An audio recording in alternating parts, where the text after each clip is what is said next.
מי שלא יודע, הסרטון הזה מוקדש לבן אדם הזה. אז אני אראה לך איך עשיתי את זה.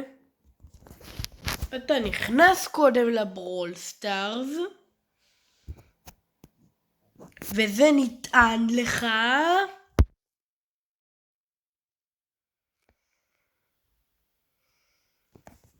ואז אני יצאתי מהמוד, עושים קרב ידידותי,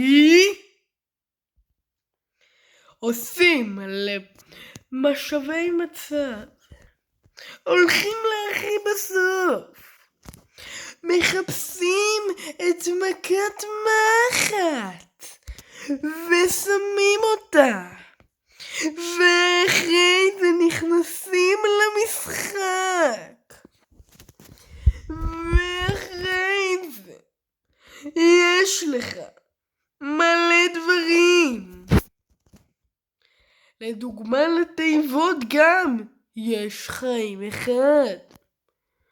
לברולרים יש חיים אחד.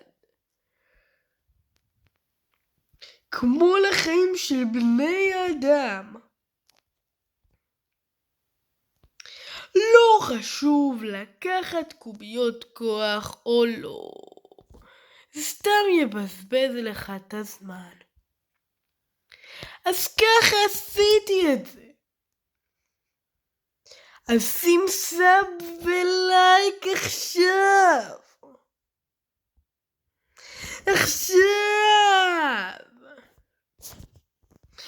ותצטרף למועדון.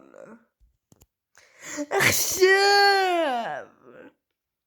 וביי. וכולם ישימו סאב ולייק.